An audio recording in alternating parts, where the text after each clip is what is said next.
Good morning, students. Let's continue with the next part of the chapter, nouns. Today we will discuss about uncountable nouns. Some nouns are uncountable. We cannot count them. For example, water, milk, butter, iron, excitement, research, traffic, wisdom. These are the nouns, or these are the things which cannot be counted. So we can call them uncountable. Now, in this exercise, you have to identify whether the highlighted nouns in the sentences are countable or uncountable. If it is a countable noun, you have to write C, and if it is an uncountable noun, you have to write U. So, let's begin with the first one. I do not like milk. Milk is an uncountable noun. So, you can write U for it. Number 2, I need some advice from you. Advice is also we can say it is also an uncountable noun. So you can write U. Number 3, can you give me some water? It is also a uncountable noun. U. Can I have some juice, please? Juice is also uncountable. Keep these bottles in the fridge. Bottles are the countable nouns. They can be counted. Right, children? So now we move on to the next one, sixth one. Mix the butter and the flour well. So both butter and flour both are uncountable nouns. Right? So butter is also uncountable and flour is also uncountable. Number 7. I have to fix this vase. Get me some glue. Vase is countable and glue is uncountable. Now, move on to the next one. Number 8. Here, let me buy some furniture for the drawing room. Furniture is also uncountable. Everyone is concerned about pollution in our cities. Pollution is uncountable. Cities can be counted. So, cities are countable. Complete your homework before you go off to sleep. Homework uncountable. The policeman fined the man for jumping the red light. Policeman countable, light uncountable. Could you please give me some information about the Smiths? Information again uncountable. So we have completed this exercise. Children, you can do this exercise in your book. I hope you all have got the book. So please do this exercise in the book. Now we move on to gender. Genders are of 4 kinds. Right? So gender. Gender means, children, it is the fact of telling a male and a female. Through the gender only we come to know about a male and a female. The gender differentiate between a male person and a female person, right? So in nouns we have 4 kinds of genders. Let's discuss about each one of them. Number 1, masculine gender. Masculine gender talks about male animals and male persons or people, right? For example, king, man, lion, gender. Feminine gender speaks or refers to female, right? And they tell about the female animals and female person. For example, queen, woman, a lioness, goose. Common gender tell us, or we can say they stand for male or female. They're common for both male and female, or we can say they stand for both. For example, baby, student, friend, guest. So we are talking about a baby, right? So baby means a small child, and small child can be a boy also and a girl also. So we are taking a particular common word for both, that is baby. Baby means it can be a boy and it can be a girl. Student, like I'm talking about the boy student or I'm talking about the girl student. So it is common for both male and female gender. Number 4, neuter gender. Nouns that refer to lifeless object. Lifeless children means non-living things. They are the neuter gender. So nouns which speaks about or talk about the lifeless things are known as neuter gender. Now, the list of some masculine and feminine gender nouns is given here in the book. Go through them and try to learn them. They will help you, right? Here on this page, here is a list comprising some masculine and feminine nouns for male and female animals and birds. This also you have to learn it by heart. Now, again, exercise given based on the gender.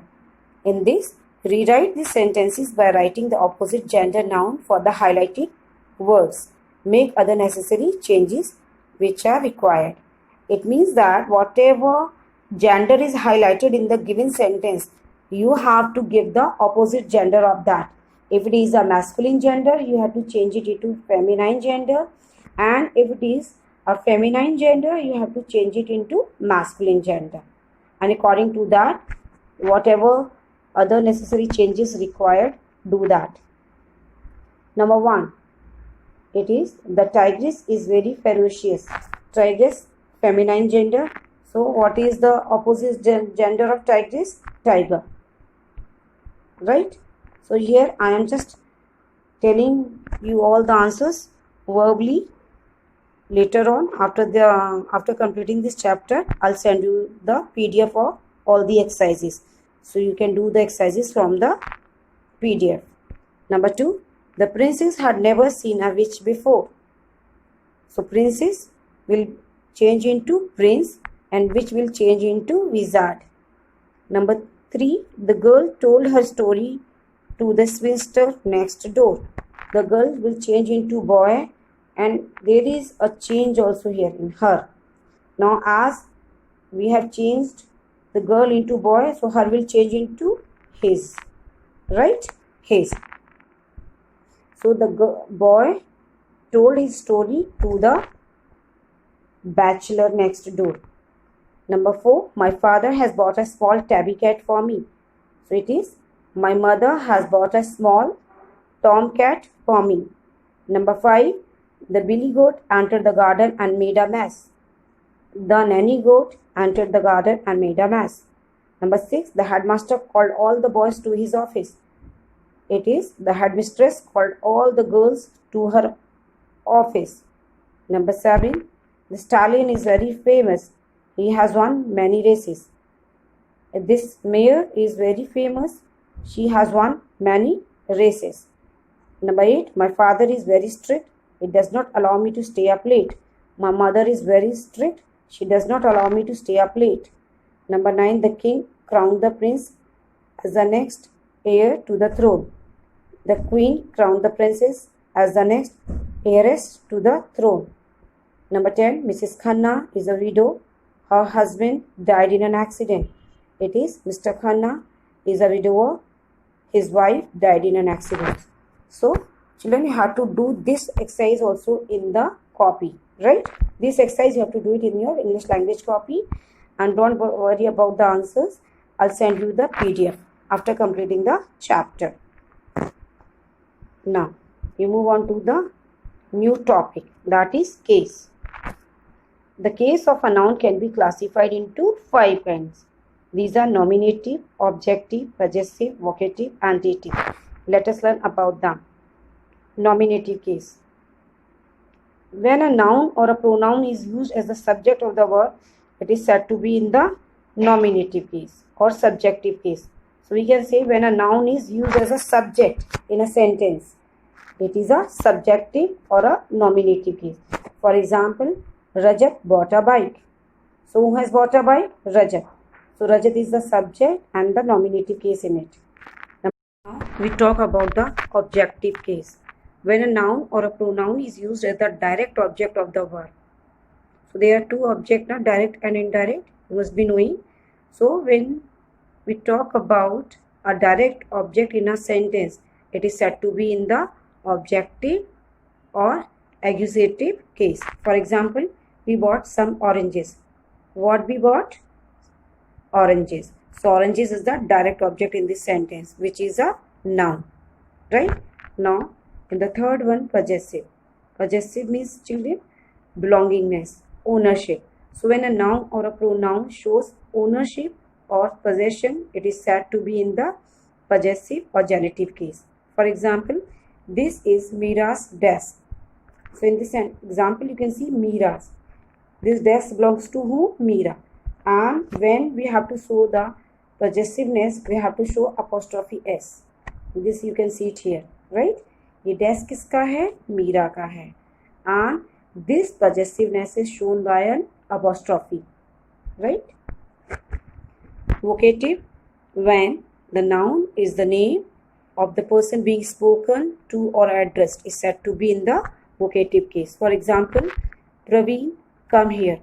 So in this sentence you can see we are addressing whom? We are addressing Praveen. हम किसके बारे में बात कर रहे हैं? किसको address कर रहे हैं? जिस नाउन को हम एड्रेस करके बुला रहे हैं, बात कर रहे हैं जिसके बारे में, that is vocative. So what is the vocative case here in this sentence? Praveen, which is a noun. Now the dative case, when a noun or a pronoun is used as the indirect object of the verb. In the objective, what we have seen? The direct object of the verb. Noun is the direct object. In this you can see we bought some oranges. What we bought? Oranges, which is the direct object. Now in dative, when a noun or pronoun is used as the indirect object of the verb, it is said to be in the dative case. For example, let me explain you. The postman bought a letter for him. So what is the direct object here, children? Letter. The postman brought what? The postman brought a letter. So the direct object can be known by asking what, right? And indirect by asking whom. The postman brought the letter for whom? For him. So just remember it. जब आपको, if you want to find out the direct and indirect object in a sentence, just question with what. If you question with what, then it is a direct object, and for whom is the indirect object. So here in this example, the postman brought a letter for him. So letter is the direct object, right? And for whom? For him. So him is the indirect object. So when a noun or a pronoun is used as the indirect object of the verb, it is said to be in the dative case, right? So with this we have completed the 5 cases also: nominative, objective, possessive, vocative and dative. Now exercise is given here based on cases. Let's do it. Number 1. In this, mark the highlighted words as nominated. If it is a nominative case, you have to write N, objective O, possessive P, vocative V or dative D. Right, children? So the first one. In this, you have to see Annie went to the shop. So she is the subject. So it is a subjective, or you can say nominative case. Subjective, they are not asking you, they are asking you the nominative. So we can say it is a nominative case. Number 2, Dipti ate the cupcakes. Dipti is also a nominative case. Number 3, this is Richa's bag. Here you can see an apostrophe and belongingness. The bag belongs to Richa, so it is a, what case it is? It is a possessive case, so P. 4th one, Radha's backpack is red. Here also possessive case. 5th, we gave him a gift. We gave him a gift. What we gave? Gift. So it is a gift, is a direct object. So it is What kind of case it is? It is objective case. O. Right? Now, sixth one. Paul, wear your shoes. So here we are addressing Paul. So it is a vocative case. Give her the gift. Give her the gift. So her is the dative case. Dilip, please come here. Vocative case. Jeevan wrote a letter. What Jeevan wrote? A letter. Again, objective case. This is my friend's book. Possessive case. We bought a new car. Objective. He broke the window pane. Objective. She is reading a book. Objective. I gave this pen to my brother. Objective. What I gave? Pen, direct object. So it is an objective case. It is burying its bone. Objective. Did you eat Anita's ice cream? Anita's possessive. So now children, you have to do this exercise also in the book, right? So with this we have completed this chapter. The PDF of the exercises which we have done today will be sent it to you. So do all these exercises. Some of the exercises you can do it in the book, like exercise G. So let me tell you which are the exercises to be done in the book and which are to be done in the copy. So let's see. You have to do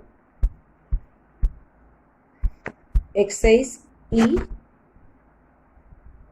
in the this exercise to be done in the book, right? Now then exercise F should be done in the copy. Now exercise G, this exercise you can do it in the book. So only one exercise you have to do it in the copy, and the rest two exercises you can do it in the book. I hope you all have the books. Try to complete your work and try to learn it, whatever has been taught you in today's video. So children, till then keep learning and try to do all your work in the copy. We meet you in the next video with the next chapter, that is articles. So goodbye. God bless you.